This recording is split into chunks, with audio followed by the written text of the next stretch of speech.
Picture this, it's the early 80s, a time when futuristic dreams collided head-on with the tangible present. You're nestled in your cozy living room, the soft glow of the TV casting a warm embrace. Suddenly, the screen comes to life, and a sleek, black Pontiac Trans Am kit roars into view. Your heart quickens as the pulsating synth beats of the theme song electrify the air.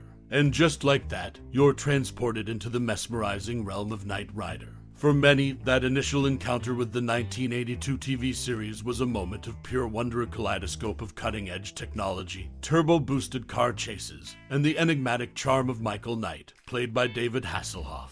It was a world where the car could talk, hold conversations laced with dry humor, and perform death-defying stunts. KITT, the sentient car, became an iconic character in its own right. But Knight Rider wasn't just about high-speed escapades and gadgetry. It was a thrilling exploration of justice, friendship, and the battle between good and evil. The camaraderie between Michael and KITT, as they fought to right the world's wrongs, etched indelible memories in the minds of viewers. As we delve deeper into the intriguing world of Knight Rider, prepare to uncover some fascinating tidbits and trivia that will reignite your passion for this classic series. So, fasten your seatbelts, because the ride is about to begin. In the world of 1982 TV series Knight Rider, one standout star wasn't a human, but a high-tech car called KITT. This iconic vehicle was more than just metal and circuits. It was designed by customizer Michael Sheff, the same creative mind behind the famous DeLorean from another Universal Studios production, Back to the Future. Sheff's touch gave KITT its unique look and feel, making it a beloved character in its own right. But KITT didn't stop at just one design. In the series, fans witnessed the evolution of this supercar with the creation of the convertible and Super Pursuit kits. These impressive variations weren't just computer-generated fantasies. They were real machines brought to life by the talented George Barris. Barris, known for his work in customizing cars for film and television, ensured that these new versions of KITT were as thrilling as the original. Now, let's switch gears to a real-world test of KITT's capabilities. In a Mythbusters episode titled Big Rig Myths, the team set out to determine if KITT could pull off a daring stunt from the show. They aimed to see if the high-tech car could enter a mobile command center at high speed, just like it did on TV. The test involved replicating the stunt on a small scale, and, to everyone's surprise, it worked flawlessly. Encouraged by this success, Mythbusters moved on to a large-scale test, once again recreating the maneuver. This experiment confirmed that KITT could indeed enter the semi-trailer at speed, just as it did in the show. Lastly, a surprising fact about the voice behind KITT: William Daniels, who lent his voice to the intelligent car, never received credit in the show's opening credits during its 4-year run. Despite his integral role in bringing KITT to life, Daniels remained behind the scenes, giving the car its distinct personality without ever taking the spotlight himself. In the world of Knight Rider, KITT was more than just a car. It was an icon of 80 television, designed by a creative genius, brought to life by a master customizer, and tested in the real world by the Mythbusters. And while William Daniels may not have received the credit he deserved, his voice left an indelible mark on this iconic show.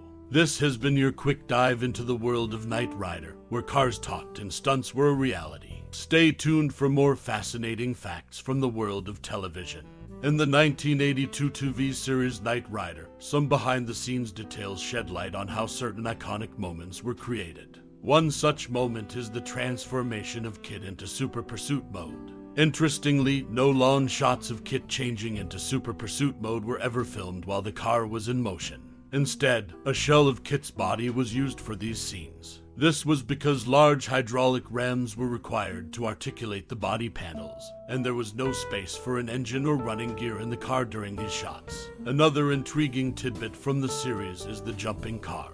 This car, which could be seen jumping over obstacles in dramatic fashion, was actually a hollow fiberglass Trans Am. The special effects and clever editing made it appear as if the car was performing these incredible leaps. Moreover, William Daniels, who provided the voice of KITT, had a busy schedule during the same time he was working on Knight Rider.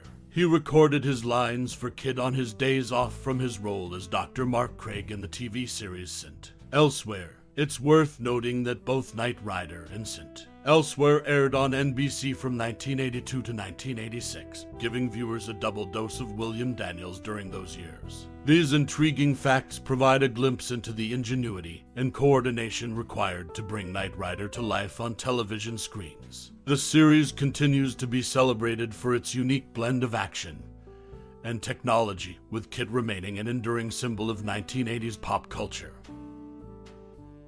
In the 1982 TV series Knight Rider, Patricia McPherson was let go after the first season, and Rebecca Holden was brought in to add more sex appeal to the show. David Hasselhoff, who played the lead role of Michael Knight, wasn't happy with this change. He pushed the producers to rehire McPherson, and she returned in the third season.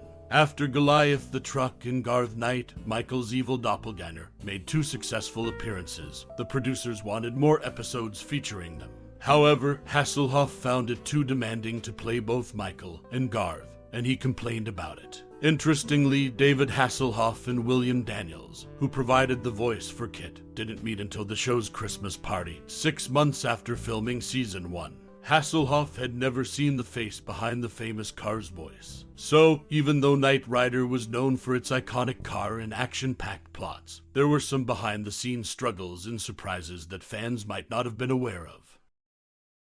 The vision cuts in Knight Rider's jump scenes in the 1982 TV series Knight Rider. The iconic car, KITT, was known for its impressive jumps and stunts. However, keen-eyed viewers may have noticed something interesting about these scenes. In many of KITT's jumping scenes, the vision cuts to another angle before landing. Why? Well, it turns out that this was a deliberate choice by the show's producers. You see, more often than not, when KITT landed after a jump, the front end of the stunt car was heavily damaged. To maintain the illusion of the indestructible supercar, the production team would switch to a different camera angle just before the landing.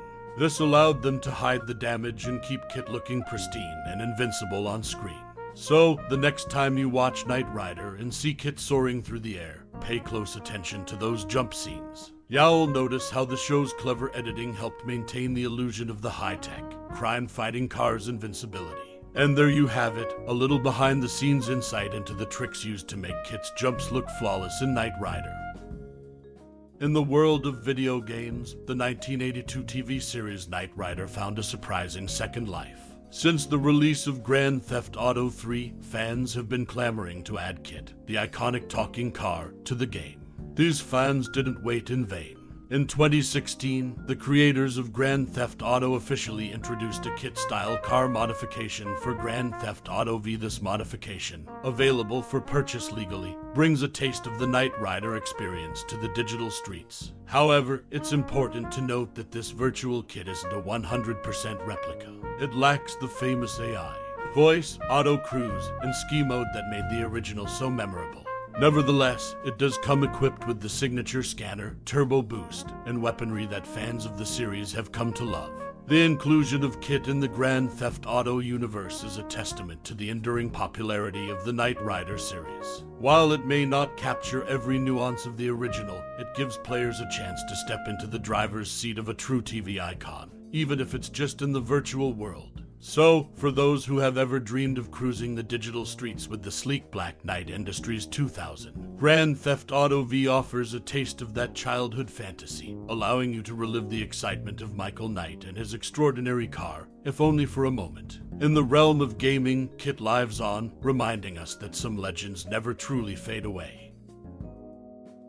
In Season 1, Episode 2, Night of the Phoenix, Part 2, while KITT is driving back from the sheriff's station, the driver is seen hidden in the driver's seat. Before Michael gets into the car, the driver's arm is visible, cleverly hidden with the upholstery. In the second episode of the 1982 TV series Knight Rider, titled Night of the Phoenix, Part 2, a curious moment unfolds. As the high-tech car KITT cruises along, there's a hidden secret in the driver's seat. Sharp-eyed viewers can catch a glimpse of the driver's arm, craftily concealed within the upholstery. This clever trick plays out just before Michael, the show's protagonist, steps into the car. It's a subtle detail that adds a touch of intrigue to the series. While KITT may be the star, it's the attention to such details that made Knight Rider a beloved classic. In 1982, the TV series Knight Rider roared onto screens with a unique concept that originated as a joke. Brandon Tartikoff, NBC's head of programming at the time, faced a challenge, finding handsome leading men who could also act. In response, Tartikoff and his assistant concocted a humorous pitch for a show they called The Man of 6 Words. The show's leading man would begin each episode by uttering just 6 words. Thank you as he left a woman's bed, okay when taking orders from his boss, freeze when chasing down villains, and you're welcome when receiving thanks for saving lives. For the rest of the show, a talking car would do all the talking. To their surprise, NBC executives liked the idea, and Knight Rider was greenlit for development. This offbeat concept laid the foundation for the iconic series. David Hasselhoff, who portrayed the leading man, Michael Knight, would become synonymous with the show. Interestingly, Hasselhoff, standing at 6 feet 4 inches, was uncomfortable with his towering height over his female co-stars. To address this, he had a height requirement for Michael's romantic interests added to his contract, ensuring a more balanced on-screen dynamic.